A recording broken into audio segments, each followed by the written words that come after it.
O Verbo se fez carne e habitou entre nós. Digamos. E o Verbo se fez carne e habitou entre nós. Mais uma vez. E o Verbo se fez carne e habitou entre nós. Eu vou pedir que haja um pouco de concentração, menos movimento na igreja, para que nós mergulhemos na palavra de Deus. Pedir que não transite na igreja e dispersa a atenção das pessoas. Do sol nascente ao poente, cantai fiel neste dia, ao Cristo Rei que por nós nasceu da Virgem Maria. Não recusou o presépio, foi sobre o feno deitado, que mesmo as aves sustentam, com leite foi sustentado.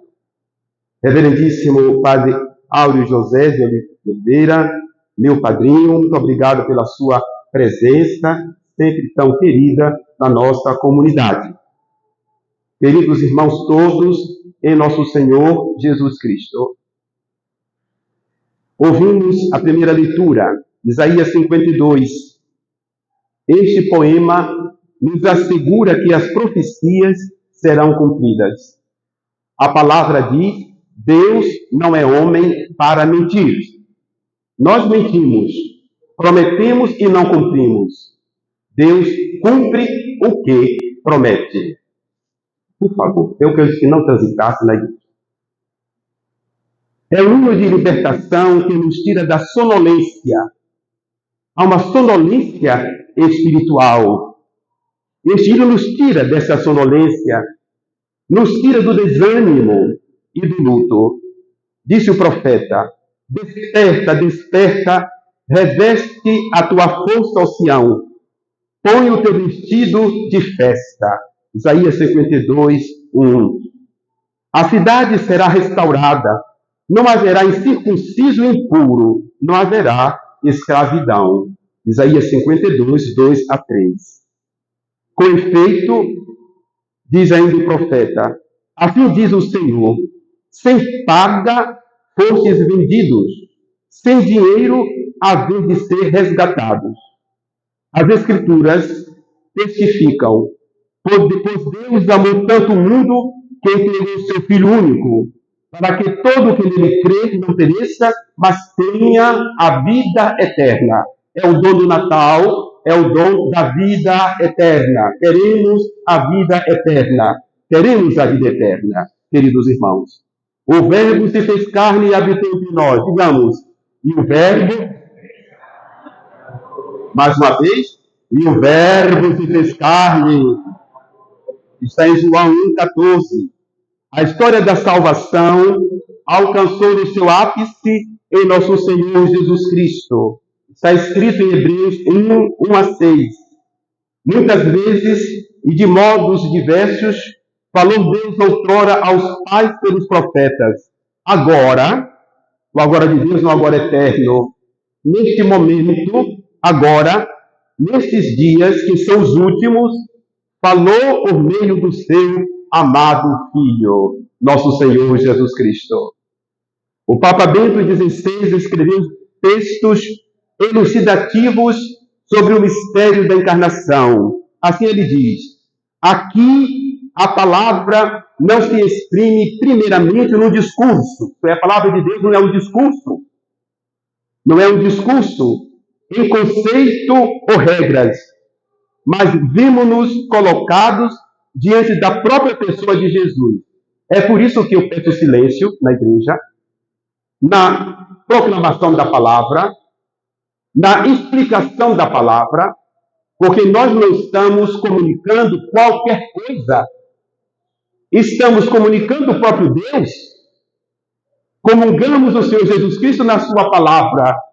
E o Verbo se fez carne e habitou entre nós. Digamos, e o Verbo,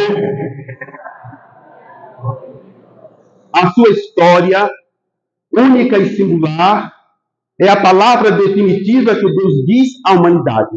Não devemos esperar uma outra escritura, não devemos esperar um outro Salvador. Jesus Cristo é único. Jesus Cristo é insuperável. A palavra diz Jesus Cristo ontem, hoje e sempre, a Ele o tempo e a eternidade. Trata-se, portanto, de uma novidade inaudita e humanamente inconcebível. O que é inconcebível? Que Deus tenha se feito homem.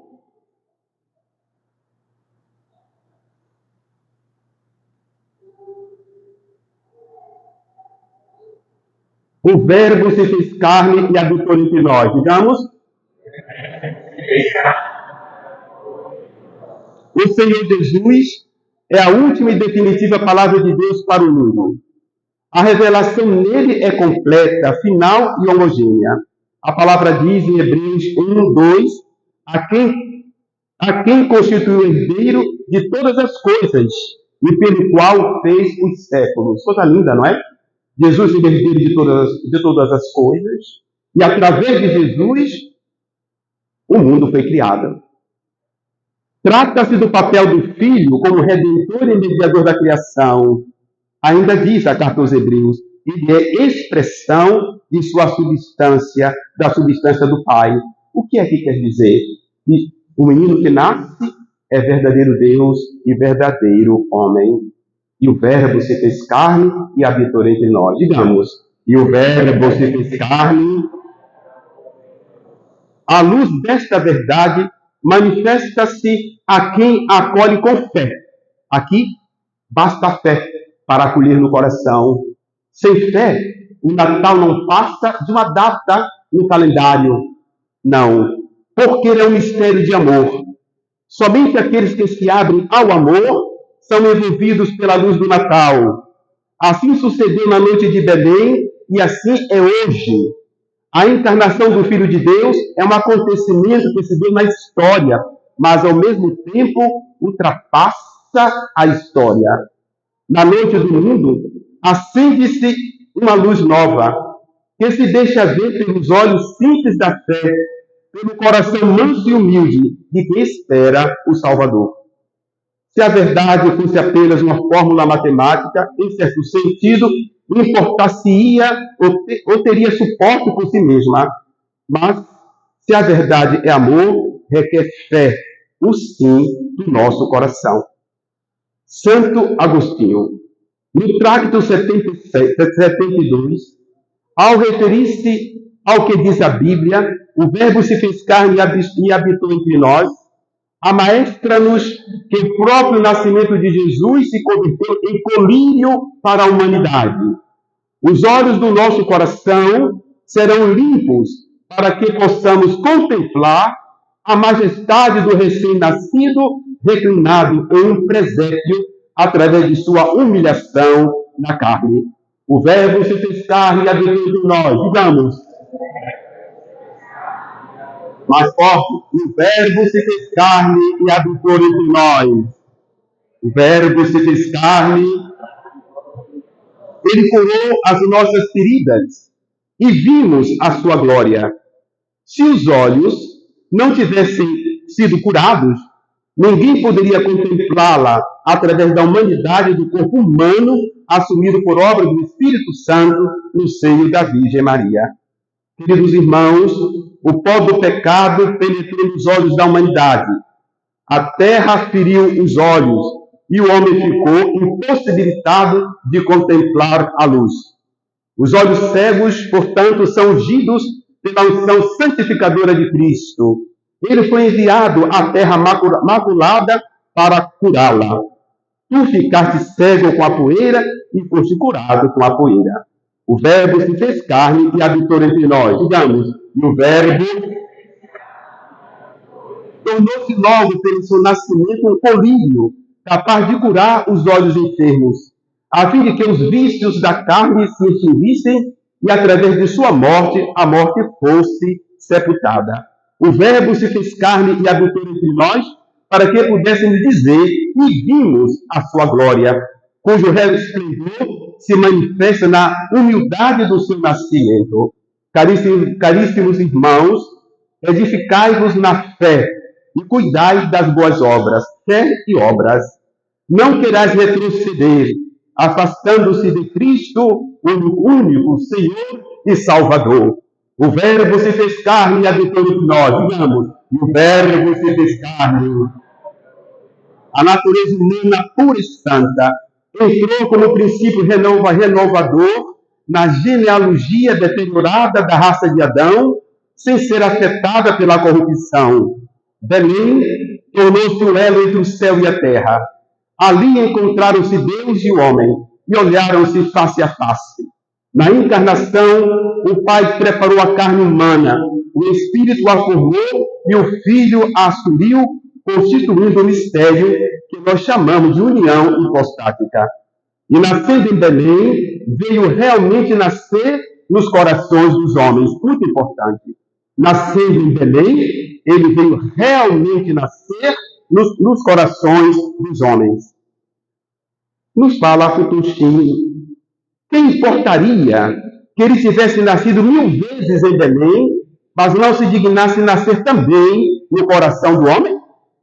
O Verbo se fez carne e habitou entre nós, todos. E o Verbo se fez carne, diz ainda João 1,12, mas a todos os que o receberam, deu o poder de se tornarem filhos de Deus. O que acontecerá com a senhora Clésia? Recebeu Jesus, e daqui creu em nosso Senhor Jesus Cristo, e agora receberá as sacrossantas águas batismais e ganhará o prêmio da filiação divina.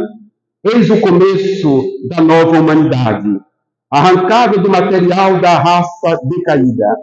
Quando o Verbo se fez carne, nenhuma modificação se verificou nele. Jesus é homem e Deus, verdadeiro Deus e verdadeiro homem. Não é um guru, não é um iluminado, é Deus encarnado. O Verbo de Deus que veio sem deixar o lado do Pai. Ele realizou-se não tanto a conversão da divindade em carne, mas introduziu a nossa humanidade em Deus. Finalizando, queridos irmãos, permaneçamos ao lado da manjedoura de Jesus com Maria e José. Prestemos-lhe reverência como os pastores.